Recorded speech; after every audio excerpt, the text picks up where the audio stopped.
और हमारे प्रधानमंत्री जी, इनकी मैं बड़ी इज्जत करता हूं, हमेशा कहते हैं वन नेशन वन लॉ।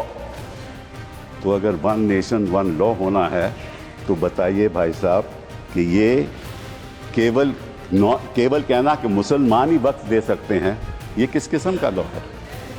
ये किस किस्म का लॉ है? अगर आप वन नेशन वन लॉ की बात करते हो कि सारे धर्मों पे लागू करो, कोई भी दे सकता है। एंड आप कहते हैं कि देखिए औकाफ में 8 लाख एकड़ है। अरे भैया, आपके हिंदू टेम्पल्स में भी इतनी संपत्ति है, वहां आप क्या कर रहे हो?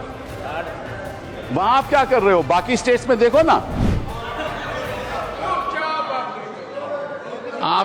आपकी बात में काफी दम है, मजा चुपचाप कभी नहीं लेना चाहिए। Shri Kapil Sibal. Thank you, Thank you, Chairman, sir. I rise to oppose the bill and thank you for this opportunity to participate in this debate. मैं थोड़े संक्षेप में कुछ मुद्दे उठाना चाहता हूं, कोई विवादित बात नहीं करूंगा। समझ लीजिए कि मेरे पास कुछ संपत्ति है, मेरी प्रॉपर्टी है। मैं हिंदू हूं या मुसलमान हूं या ईसाई हूं या सिख हूं, मैं उसको चैरिटी में देना चाहता हूं, तो कौन उसको रोक सकता है? कोई नहीं रोक सकता। और इतिहास में जो ये बात आपके सामने रखना चाहता हूं कि there was a right of non Muslims also to make a waqf. और 1954 में और 1995 में जो प्रावधान लाया गया, उसमें यह लिखा गया कि केवल मुसलमानों को वक्फ बना सकते हैं, कोई और नहीं बना सकता, प्रॉपर्टी नहीं दे सकता। और 2013 में जो संशोधन लाया गया, ये जो रोक थी वह खत्म हो गई। अब ये जो 2024 का अभी कानून बना है, उसमें वापस ये कहा गया कि केवल मुसलमान ही वक्फ दे सकते हैं। वो तो अलग बात है, मैं केवल छोटी सी बात रखना चाहता हूं। मैं as far as the 17th century, and I'll give you a judgment of the Madras High Court, which observed that it is common for the Hindu zamindars to have Muslims in their territories to make Muslim endowments. Similarly, in Arur Singh versus Badr Deen, Lahore High Court upheld the right of a Hindu to make waqf of his property for a Muslim graveyard.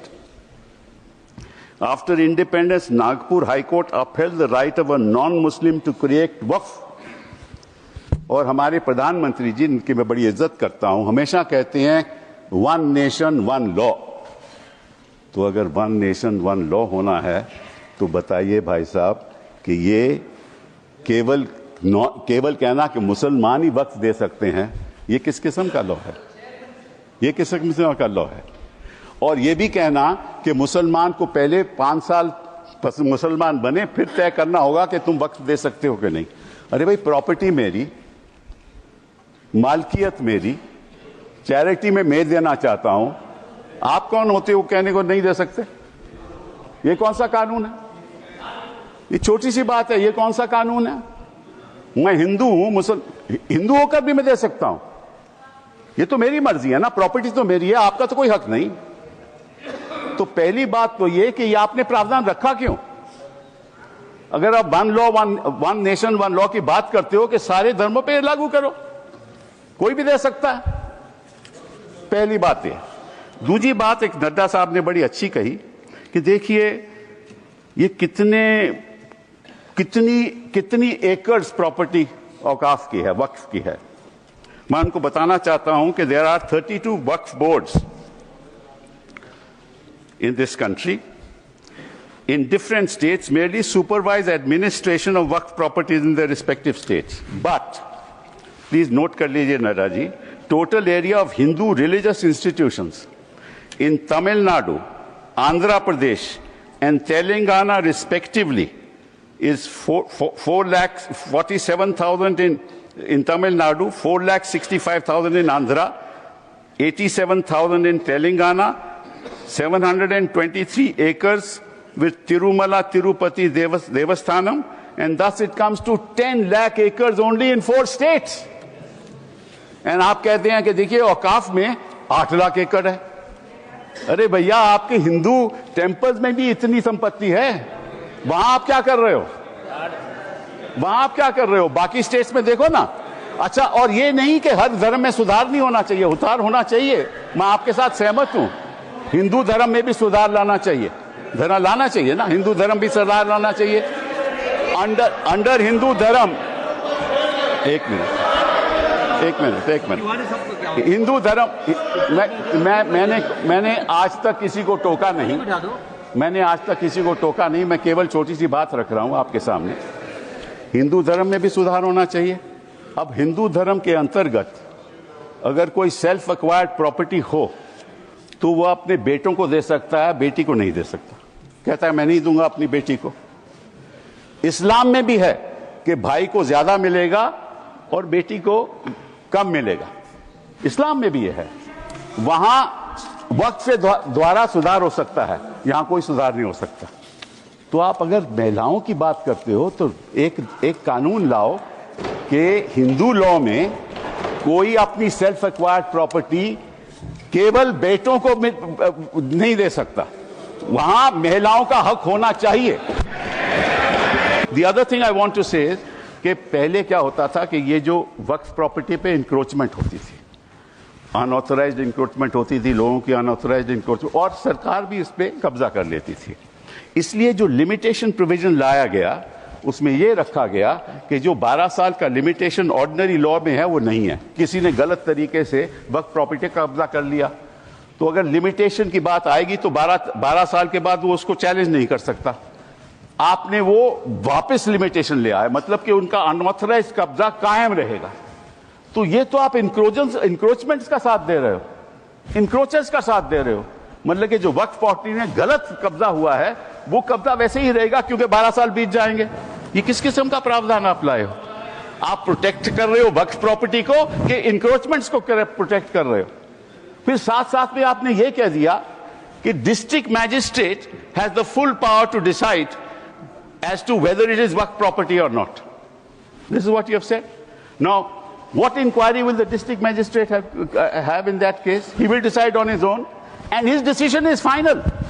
You were talking about Article 21 of the Constitution and said कि ये जो वक्फ जो council है इनका decision कैसे final हो सकता है, वक्फ बोर्ड का डिसीजन कैसे फाइनल हो सकता है, ये तो चैलेंज ही नहीं हो सकता in a civil court. Which decision of the district magistrate will you challenge in the civil court? You have said in this law that the decision of the district magistrate is final. And when he decides that this property is not waqf property, that cannot be challenged till he gives a final decision. So you can't deal with that property. You give finality to it. और वो जो आपने रखी है बात कि ये जो इंडाउमेंट्स हैं, ये जो वक्फ है, इसकी जो ट्राइब्यूनल की डिसीजन है ये फाइनल रहता है, ये आपने कहा ना। नो, अगर वो वक्फ ट्राइब्यूनल का डिसीजन फाइनल रहता है तो सिविल कोर्ट को तो कोई हक नहीं उसको चैलेंज करने के लिए। यही बात हिंदू इंडाउमेंट्स एक्ट में है। हिंदू इंडाउमेंट्स एक्ट में जो उनका मैनेजमेंट है उसका डिसीजन फाइनल है। Thank you Kapil. तो अगर हिंदू इंडाउमेंट्स का डिसीजन फाइनल है वो तो आपको कोई आपत्ति नहीं, यहां ट्राइब्यूनल का डिसीजन फाइनल है तो आपको आपत्ति है। Finance minister, what I said was that yes, you're right, the temples are being managed by the government. So is the waqf. That is precisely what I said. The statutory appointees are all by government. That is exactly the point I was making. That is exactly the point that I was making. That if the statutory appointees were all in the government, why did you want to bring this amendment in 2024? That's the point. And to you, sir, your answer to you, you said that there are trusts. Yes, there are trusts. But you know, under the Code of Civil Procedure, when there is a trust, the property belongs to the trust. But there's a difference between awqaf and trust. Awqaf, the land once donated, belongs to God. Please round It up. doesn't belong to the trust. Kapil ji, round up now. Sir, it belongs to God. You cannot sell it ever. A trust can sell property. Waqf property cannot be sold. And Kapil ji, waqf round up property can be donated for religious purposes. It can be donated for shelter homes. It can be donated. Allow me. Don't interrupt now. It can be given for schools. It can be given for schools. It can be given for graveyards. It can be given for the benefit of women. And once given, it can't be taken back, unlike trusts. Thank you. So therefore, there's a difference. Thank you, Govind. No, sir. One last See- thing. Only one. Okay. Because sir, they are and I'll come to vote against you. Not to worry. And I listen to you. Now, one last thing, sir. They say we have abolished waqfs by user. That's what they have said. Now, so there's a conclude, Supreme sir, Court conclude. judgment that they rely upon. That is the Babri Masjid judgment. Please note, the Honorable Minority Affairs Minister should note, paragraph 1134 of the Babri Masjid judgment, which says waqf by user is an accepted mode of creating a waqf. Thank you, sir. Thank you. Please honor the judgment that you extol the virtues of to the rest of the country. Honor that judgment. And it says, waqf by user is a matter of evidence. And in fact, waqf by user is established pursuant to the board, that is the board, statutory board, sending out special people who are assessors as to whether, in fact, this is an actual waqf or not. Thank you, And these Kapil are ji. specialists. Thank you. He must Thank know. you. He's the Thank you. minister. Thank He you. must know the facts Thank before he makes a statement. Thank you. Thank you. Thank you. These are specialists. You Before have I abolished the call- specialists.